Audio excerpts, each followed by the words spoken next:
You're listening to Foxx on the Wire podcast. All right, welcome everybody to another episode of Foxx on the Wire. We have a couple of very special guests today. It's a threesome today. We've got Michael and Brendan Etherington from Square Dance Caller. Welcome, fellas. Hello. Hello. Thanks for having us. Welcome to the podcast. It's good to be here. Great to finally catch up with you guys. It's been a little while. It's been a fair while between drinks and gigs and all of that. Been a roller coaster 12 months, I think, for everyone. I reckon. Strange. Yeah. Yeah, it looks like you guys have been keeping pretty busy. Recording a new album, basically starting a new band. You calling it a band? Yeah. I think it was definitely, we wanted to, once we knew that the initial sort of Victorian lockdown was going to take effect, we wanted to, I think we called each other a couple of times. We said, let's make sure we're creative during this time. It's very easy just to let it sort of slip away and get lost in the day-to-day mundaneness of it all. But we both started doing demos, and then, we're obviously living at separate places, but through the magic of the internet, being able to record demos, send them to each other, and then at the end of all of it, sort of I had about 20 and Brent had about 20, and we scaled that down to 10 that we sort of picked. Ended up recording an album, recently finished it, and it's all mixed and mastered, and we're just finalising things like the artwork and staggering release dates and all of that. But it's out of the ashes of an old band and now a new band that we're really happy with. So fantastic. It's been pretty exciting. Yeah, so this is pretty much, it's just about to all take off and launch. So the new name is Square Dance Caller, and you got your debut single, Swimming Pool, and a single launch at the Workers Club on Thursday the 27th of May. Where did the name Square Dance Caller come from? It's we were trying to think of a band name, and as you know, man, I'm probably sure every muso listening who's started a band can bias that's coming up with a band name such a weird thing. But I'll show you this. I don't know if you can see that. Okay. I found my grandpa's old business card, and our grandpa was an official Square Dance Caller. Square Dance Callers are the people that sort of call the moves while guys and girls are dancing around doing square dancing. So it'll be like do-si-do and do the thing and do this, and they sort of they stand there and do all the calls for the while the song's playing. And wow. I don't know, we just sort of threw around a bunch of different names, and Square Dance Caller was something we kept coming back to, and kind of liked that it was linked to our grandpa. And he was fairly not super musical, but he loved music and, had that connection to music through square dancing. And I think with a band name, you sort of just have to eventually commit to one. And this was one, we just kind of went, let's go with that. And it's something different. I think when people hear the music, it's kind of like when you think about other bands like Green Day or Coldplay or, Pearl Jam. When you think about what is Pearl Jam. What is Pearl Jam, yeah. But you think about their music and it's like, well, you think of the music rather than the name. If it rolls off the tongue, it kind of just works. And if you don't think about it too much, like what is Stone Temple Pilots? I'm sure it means something. I haven't looked into it, but what the hell is that? Yeah. So I really like the name, and it's obviously a nice tribute to your grandfather as well. Yeah, something different. I think people are going to hear it and hear the name go, what's all that about? Yeah, you have to explain it. Probably a million times. They'll probably be expecting us wearing country outfits and, singing country tunes. Yeah. Is there going to be more dance moves on the stage, or is that just hopefully not part of the act? Hopefully. Yeah. Cool. Hopefully not. What can you tell us about the new single, Swimming Pool? Do you want me to take it, Mick? Yeah, you can answer that one. Yeah, man. Well, I guess like Mick was saying, during lockdown in Melbourne, we both sort of just started getting into writing and demos, and I started experimenting with drum loops, and I found a few sort of things that I liked, and just found a few cool loops, found one that I really liked, and then I just had it playing for like, just on repeat, and I just jam along to it with the bass. It was just as a different way to write songs. It was like, I'll try and do it with bass and a beat, and then found a bass line that I thought was pretty cool, and then just built the song around that. And nice. It ended up, because we had so much time, and I had so much time, you could just sit in your room and just go into this dark cave with a bottle of wine and just spend hours and hours and hours listening to this and tweaking it. And I guess the beat is sort of fairly hip-hoppy, and that's like a lot of the songs on this album. The new album are fairly hip-hop orientated beats, but we just really wanted the grooves and the drums and the bass to connect really well. And I think it was a different kind of approach for me and Mick, because we were used to writing more rocky sort of stuff. But Swimming Pool, I think it's... Would you add anything to that, Mick? Yeah, I think that out of the first initial bunch of demos that Bren had sent me, that was one that really popped, because it was just... When we decided to end our previous band, Busy Kingdom, we thought, if we're going to start a new band, let's just do a completely new sound. And part of the demoing was, let's do demos how we haven't done them before. So for Bren, because when we used to write songs together, I'd be drumming, he would be guitaring, and then we could get a basis of a song and then craft it together and work it that way. But because we were writing songs from separate locations, Bren started doing demos with drum loops.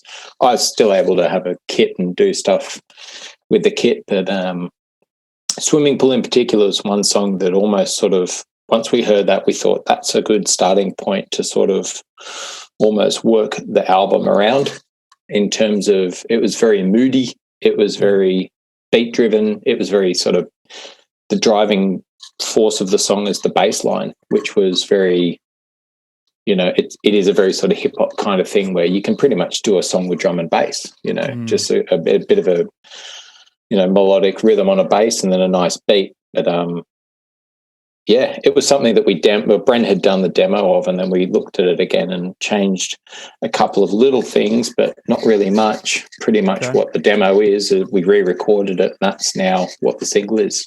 Yeah, but cool. It definitely set a tone for what we thought, well, this is a good direction to go in, so let's focus more on drum and bass on this sort of album. I think it'll be good. Yeah, and then, cool. Yeah.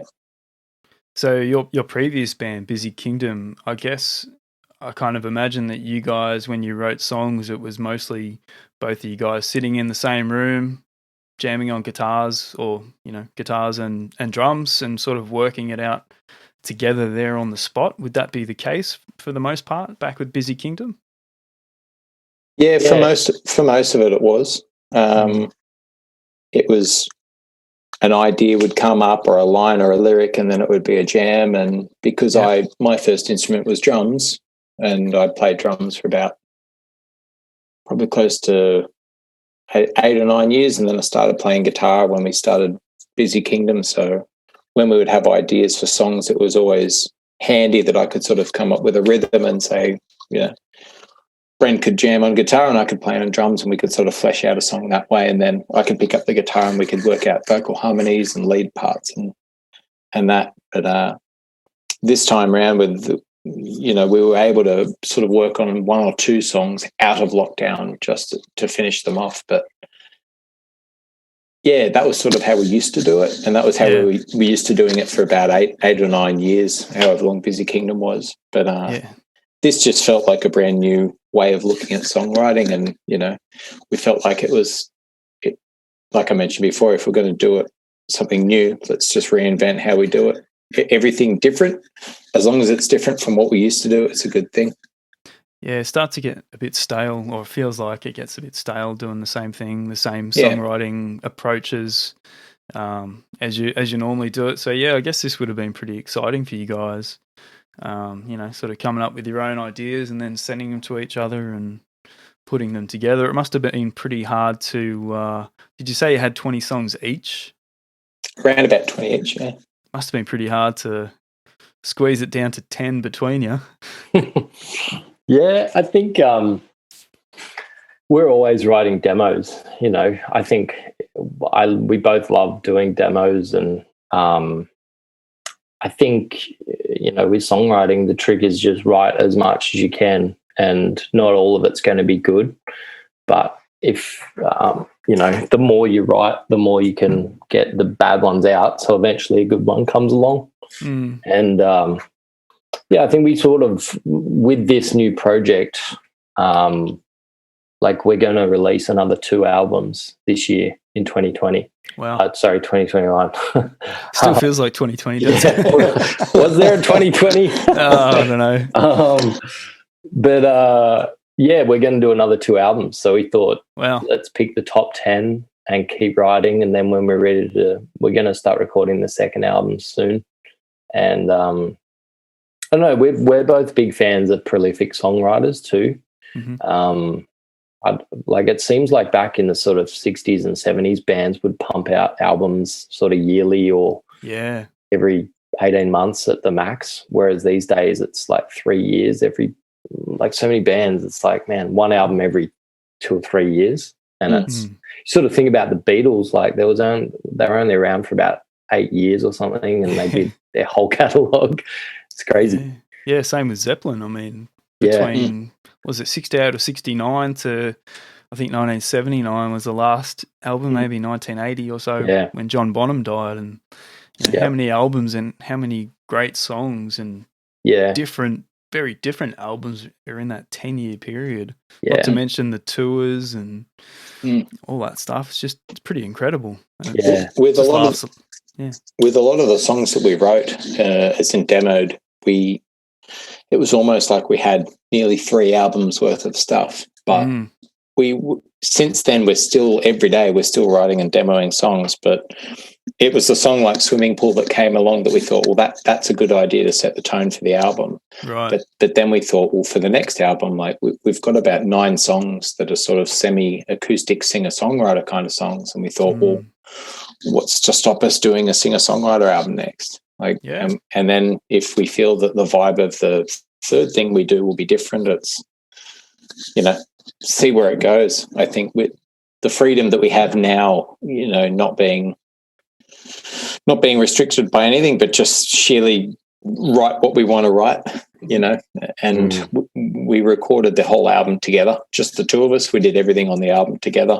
So it's a nice feeling to be able to say, well, if we want to do a punk album or an EP, we can do a punk EP. If we want to branch into doing like a country album, we could do that. So it's the beauty these days. We can pretty much do whatever we want, really. I mean, especially releasing it ourselves, and we're pretty much on our own dime most of the time, and you know, we can do whatever the hell we want. So did you guys record most of the album at home, or did you do some in the studio?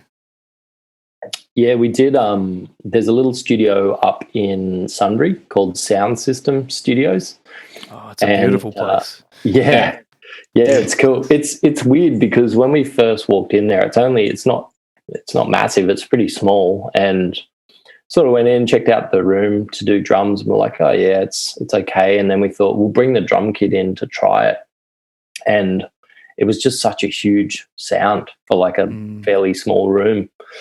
And we just thought let's do it. Like, it sounds awesome. And then we met the engineer there, this guy Adam Sirachi, who have I pronounced that right, mate? I think so. Sorry, Adam. But yeah, he was a legend. He's just a great muso and engineer, and he ended up mixing it as well. But yeah, did drums with him, and then we've accumulated a good bit of gear over the few years, like last few years, and just did the rest at home pretty much at Mixspace. And cool. Yeah, it was just such a fun, easy process. I think sometimes we've recorded a few things before, and sometimes recording can be pretty tedious and painful and drags on and just all these annoying things about it. But this time it was so fun and easy, and I think it's the best thing we've ever done. We're so excited for people to hear it, and It was all about the vibe. Yeah. It was all about. It sounds cliche to say it, but it really was all about the vibe on vocal takes, on guitar takes, on everything. It's like if some things we'd do a few takes and comp it all together, but others it would just be if there was a little sort of fluff or something. But if the rest of the take was good, it's like just keep it. Let's not overthink it. Keep it and move on. It's good enough, and we'd rather have the fun experience rather than being like, oh shit, I didn't get that note in this fucking little part and I fluffed it and blah blah blah. I think I'd watched do you know those classic albums, the making of classic albums? Yeah. A really good one on Amazon of Elvis's first album. Okay. Like the making of it. Yep. And I didn't realize how hands-on Elvis was. Exactly what Mick just said was a big thing that Elvis was all about, was when they'd record, sometimes there'd be a little mistake here or there, but if the vibe was there and if it was like, you know, I think a lot of modern music, you can get so obsessed with like the perfect take and it has to be so note perfect, and it's like, you know, some of the best music ever made was not done to a click track, you know, or not used with computers, or it was just people in a room jamming, you know, making sounds. Yeah, there is something really nice about a nice fuck up. Yeah. You know, there's terrible ones, and but there are some nice ones. If it's a good vibe, it's good to keep it in there. That's why I like working with Josh down at Crosstown. Like, he's all about that. I struggle with it a bit, because we're recording at the moment, and I've got this thing in my head where I need to be imperfectly perfect. You know, I don't like perfect, but if I hear something wrong, I've got to fix it, unfortunately. So he tries to balance me out a bit with that. So I'm glad to hear you guys have left some of those nice little things in there. I think that's important to do that, because it's probably been lost in modern music for the most part. I think everything's so tuned and perfect and to a click and everything, and it can get a bit stale, I think. We still I think because a lot of like all the drums on the album, Mick played the drums, but a lot of the songs and the demos I'd done were just to, you know, program drums, right? But we really wanted to have real drums on the album, and I think you can hear that they sound like loops, but they're actually played. And I think when people hear it, they'll still hear that there is someone playing it with little subtle things about the playing, if that makes sense. Yeah. We didn't want to quantize the drums either when we're recording and sort of mixing it all. The drums still, even if you know the beat, I played to a click. So if I was sort of a little bit either side of the actual beat, I caught up to myself. So if I slowed down or sped up, it ended up balancing itself out. So the take was good enough to use. Okay. But a shout out to Adam, our engineer and mixer, because, you know, when you're doing any sort of recording in the studio, laying the platform and doing the drums, it can be a 5-day thing or it can be a 2-day thing. And we were lucky that we got 10 songs in 2 days. So it was sort of half a day of setting up and sound checking everything, and it was a day and a half of tracking, and it was great. We just had, you know, a few beers and just we were prepared, and it was just such a good experience. And it was, like Bren said, being able to do it at our respective houses and mainly at my home studio here in Sunbury. But just made it such a great experience. And, you know, recording is one part of being a musician. Playing live is another. Booking the gigs is another. Writing is one thing, you know. But to enjoy doing each individual part, I think is really important. You got to have fun doing each part, because if you hate gigging, well, don't be a muso. If you hate recording, don't be a muso. If you hate writing, don't be a muso. Yeah, and then there's all the business stuff, and absolutely, there's many hats, isn't there? Many hats. Well, we learned a long time ago that it's the music business, because 50% of it's music and 50% of it you got to look after the business side. And if you don't sort of balance those two, then one takes over, and, you know, you got to find the balance. And Yeah, it's also being a self-funded, like we're an independent band, so we pay for everything ourselves. But you find people that you trust and that you like and that you want to work with, and then you keep working with them. Yeah. So you guys have been doing this together for quite a while now. Do you guys fight in the studio? I think we're past it, man, to be honest. Like, we've never really been big fighters. I think because we're brothers, it's if Mick says something shit, I'm not going to take it personal, and vice versa. We're just like, because we've been doing it for a little while, it's just you just look at each other and go, yep or nah. And it's no hard feelings. And plenty of times Mick said things that I've done were not that great and vice versa. And I think at the end of the day, again, it sounds a bit cliched, but you got to think about the music and like what's going to be best to get the best song happening. Or do you really need 5 guitars on a recording, or do you really need this bit in here? Or do you know what I mean? It's sort of but yeah, in terms of, I guess that's why this might have been so easy for us, because it was just me and Mick doing everything. And with our old band, we had bloody 14 drummers over the space of about 6 or 7 years. Yeah. And it sucked.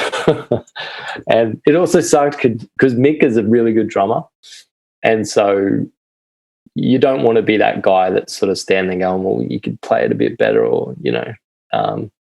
But when someone's not playing it as good as what you think it could be played, or do you know what I mean? It was just a bit of a weird thing. I'm sure that's like seems to be the thing with music, is finding drummers.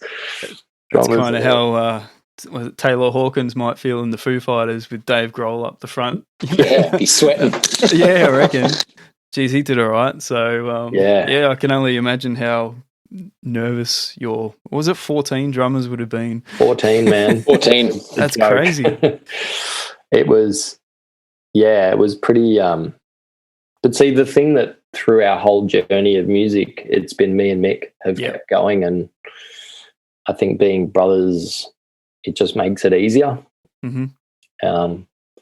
Because we also both sing, we both play guitar. I can play a little bit of drums. Mick's a great drummer. I can keep a beat, but so we can. And I've been playing a lot of keyboard, and that's one thing I did in lockdown as well. I was just like, all right, I'm going to start playing piano, and sort of use that time. And that's some of these songs on the new album have a lot of keys or synth parts, and that was just from, you know, again, doing something different rather than just all guitars and sort of drums and bass. I was like, I'm going to put a synth on this and see what it sounds like. Or I'm going to I heard a few different, so from what you've released, you know, just snippets on social media, you know, I've heard a few different things going on there, a bit of keys, I think a bit of synth as well. So it's really cool that you're utilizing all your skills. And one thing I always admired about you guys in particular was your vocal harmonies. You know, not every band or artist has that, but not all of them do it as well as you guys do it as well. So can we sort of expect that on this on these new songs and new albums to come? Yeah, absolutely. Yep. It's something that we've put together a band for the launch in May on the 27th at the Workers Club. We've put together a really good band, and it's sort of the briefing to the guys was there's going to be a bit of keyboard, there's a bit of acoustic, bit of electric, there's a bit of singing, there's a bit of percussion, there's a bit of everything, because we love singing harmonies together, Bren and myself. And when we record, it's, you know, we find that the mixing stage of the album, it's all about taking things out rather than turning things up. It's more of like when we record, let's just go nuts with it and then just take everything away when it comes time to mix it. So it's usually more of a case of take these out because there's already enough vocals on there. But definitely, I think with the harmonies and the singing, we've always thought, being fans of music anyway, if you go and see a band, if the band is singing harmonies, whether it's a male or female voice or a pairing of them or whatever it is, any band that's got harmonies, just in my opinion, it makes them a better band, especially live. When you see people, if you can get a band with 3-part harmonies, even better. Oh yeah. Is that something you guys had to really, really work on to get yourselves in tune with each other, or is it just sort of evolved naturally over the years just by playing together? I think probably the latter, man. Like I've had one singing lesson in my life, Right. and it was from this big fat old lady who tried to tell me that I couldn't sing. And we grew up in the Blue Mountains, and it was just sort of classic thing of you go down the street and you see the inverted commas music teacher who tells you, you know, you have to be able to read music to do music, or you got to be able to do this. And I think I just remember me and Mick just started playing music together, and I started singing and Mick started harmonizing on me what I was doing. And yeah, I think that's the way to do it. I'm a big believer that everyone can sing, you know. It just takes practice, you know, and everyone can hold, you know, some people are better singers than others, definitely, but it's just practice. And that's how we got better, is just practicing and, you know, listening to music that has harmonies in it too. Like we love the Eagles and the Beatles and, you know, Crowded House and, you know, even Nirvana. You know, Dave Grohl did harmonies with Kurt and some of their songs, and you know, the Stones, like Keith, would do some harmonies. You know, but yeah, I think it just sort of grew organically, didn't it, Mick? Yeah, absolutely. It's definitely something that we always were playing when we both moved to Melbourne about 11 years ago. We were always playing guitar together and singing, and you know, you sing some of those old songs, especially the Beatles songs, and you're like, well, it needs the harmony to sound right, so one of us will learn the harmony. And then my range is sort of a little bit higher than Bren. Bren's more of a baritone, lower singer. My register's a little bit higher, so I sort of do most of the high harmony stuff. But it's something that's fun as well. I think it makes you a better musician to be able to not only sing, but be able to sing harmony while you play. I think it's something else for your brain to focus on while you're sort of doing the music, and it adds another dimension to any band. Absolutely, yeah. I sort of find it hard to tell you guys apart sometimes. I'm like, which one's which? It's really hard to pick you guys apart, which is kind of funny. So some songs it's been the case where Bren might sort of sing the lead and then I'm doing a harmony below him, and then that's just what we've done when we've rehearsed it or written it. So then that's just what we do. But I think that's good. We can keep you guessing. Yes, the mystery is there. So where are you guys from originally? Blue Mountains, did you say? Blue Mountains, yeah, man. Western Sydney. Western Sydney, yeah. Okay. They're about an hour and a half west of Sydney. And, we both grew up there. And we've both lived in Ireland separately at different times. Oh, right. And, we've got a bit Irish in the family. Have you got, what have you got in? You got a bit of Scottish or Irish or something? Irish, yeah. Yeah, I've got the family tree, the test thing you got to do. It's been sitting there for months and months. I really got to do that because I'm pretty interested actually. Definitely Irish. So my mum's side was O'Shaughnessy. So nice. Very Irish. I've got to get back into that, and I do like the taste of whiskey, Irish whiskey. So there must be a tie there somewhere. I think so. Very true. Yeah. Where was I going with that? We grew up in the Blue Mountains, and then we sort of started playing together when we were about 18, 19, and had a band called Highway Outlaw. Classic, like 18-year-old band name. And that was a little while ago, but I think Melbourne was always like the mecca for music and creativity and I don't know, just everything. And the Sydney music scene was a bit funny at the time, and I don't know, Melbourne just has so many venues and so many opportunities, and you know, it's what makes Melbourne so awesome for music is you can literally be a beginner and you can get a 20-minute slot to play in front of people and like nearly every night of the week. It's pretty rad. Yeah. you've got that level all the way up to like, you know, all international bands coming and playing here. So, and yeah, I think that's what drew us into coming down here and getting stuff set up and sorted, and then starting a band and getting the band back together. Yeah. So have you been here since then? Since like 18 Pretty or 19, much. was it? You moved down here? Yeah, well, we both travelled for a while. Right. And I moved down when, I was about 21 or something. But yeah, man, been here for a while and just love it. I think that it would be nice to, I think the European music scene just seems to be pretty just, I don't know, just different and more opportunities, I guess, and bigger sort of, I don't know, it seems like in Australia there's a handful of key radio stations, whereas in Europe or America there's like 1,000 of those stations in like 50 different countries, in Europe especially, you know.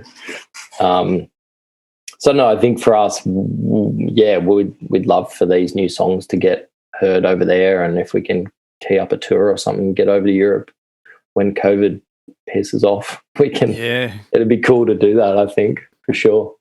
Yeah, it feels like the travelling overseas thing is still a fair way away, but we'll stay positive, hopefully, and hopefully you can get over there.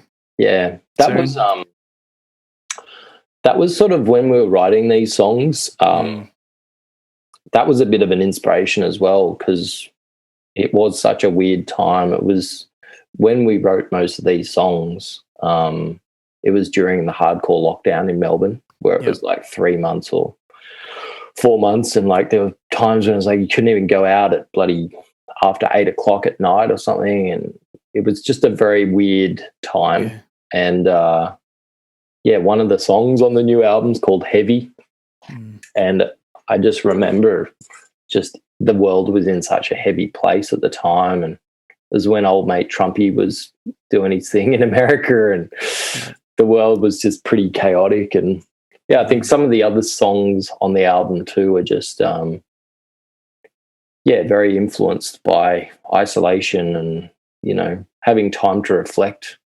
Like probably like everyone, you have those months where you can't really do anything except sort of do a bit of self-reflection and thinking about things. And it's good inspiration for songs.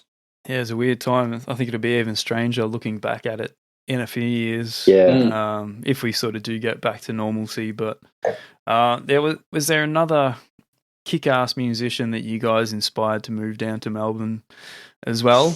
A young fella by the name of Robert Patton. Robert Bergstrom Patton. Yeah, Rob came down.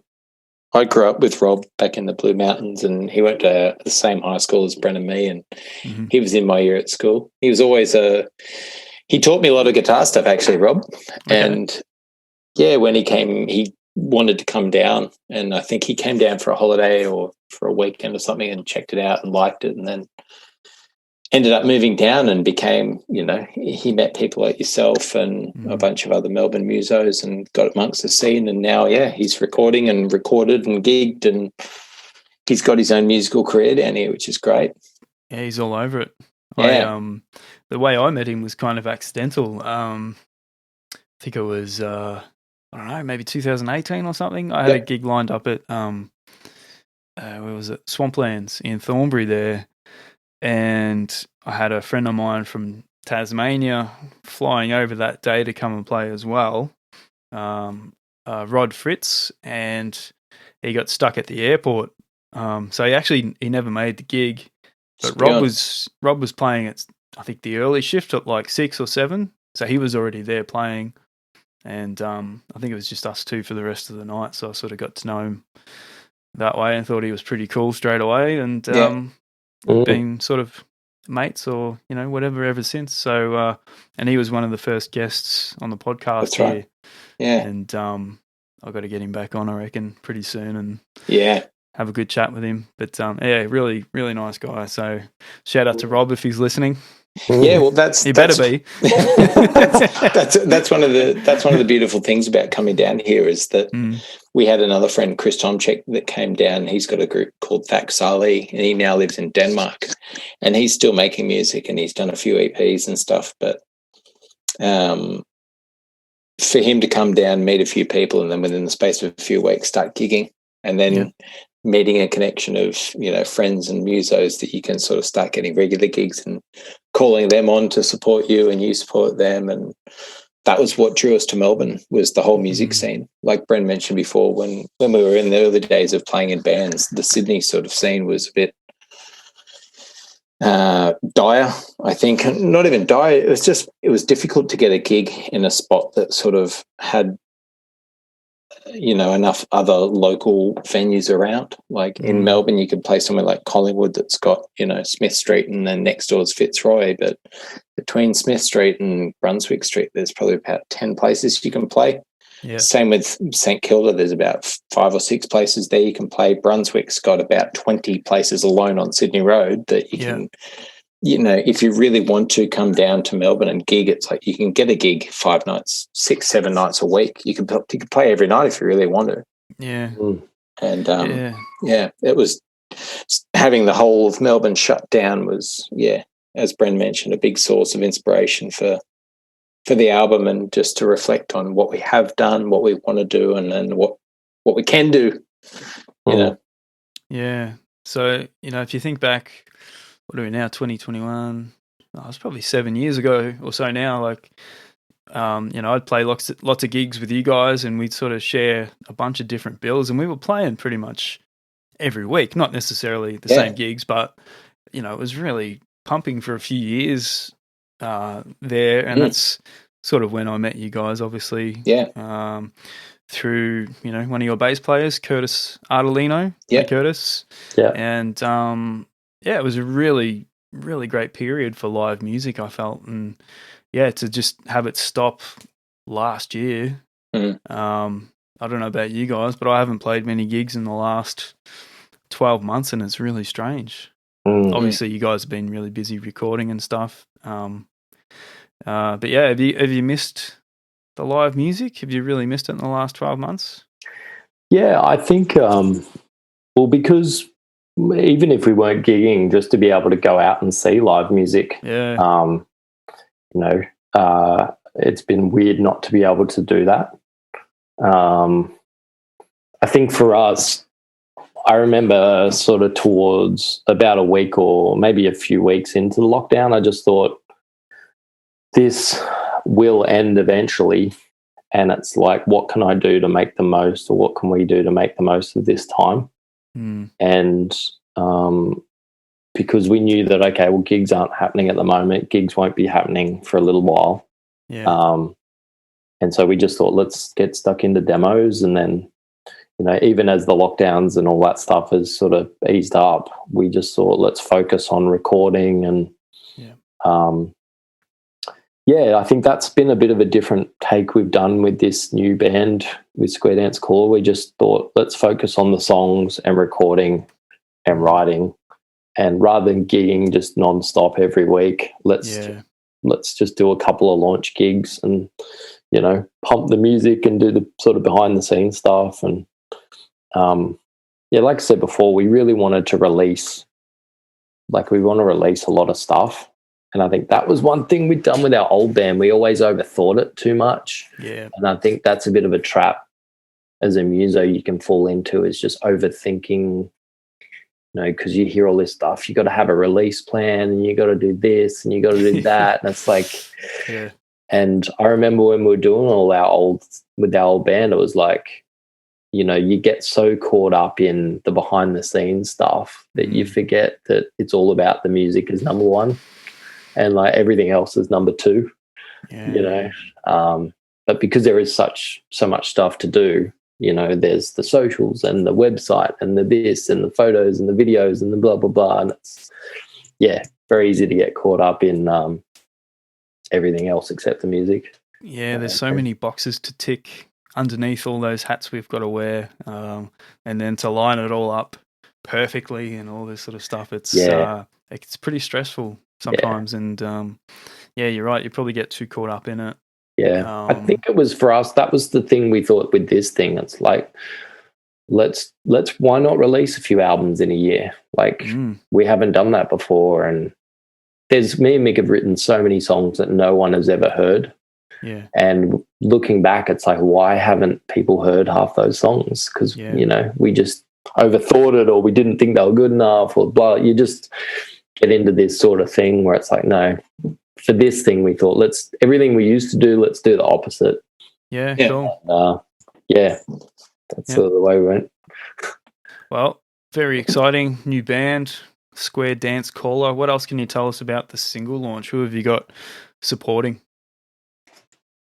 Or can you not announce yet? It's a secret. We announced yesterday. We have Rory Newman, who's an acoustic singer-songwriter. And we also have Ryan Oliver, who's playing with the backing band. Cool. So these are guys that we've met through friends of friends, and we wanted to start gigging with some people that we haven't gigged with, expand the branches and, play with some new people. But also it was just a bit surreal, to be honest, putting together the lineup and putting together the gig because, like you mentioned before, it's been so long since we've been gigging that it's just like, oh, finally we're back to it. And, so it was strange talking to our sound guy, Amp, calling him and being like, mate, do you want to do sound again? So we haven't done a gig with him behind the desk for probably about over a year. Yeah. And, so we're really excited. It's going to be great. Both Yaks playing with us, they're fantastic. And, it's just going to be great to celebrate live music, new music, a new band, and hopefully sell it out. And I think also because we've been in such a writing and recording headspace, we sort of forgot that, we're going to actually play these songs live. We're so used to hearing the recorded versions and demos and writing and blah, blah, blah that, it's like it's going to be so fun to play them live and try out some new stuff. Especially given that most of the time, well, the whole time we've done all the recording, it's just Bren and me sort of doing everything. So to be able to play our respective instruments and then have other people singing and playing guitar and singing harmonies. We're actually getting Rob Patton. He's joining the band for the launch.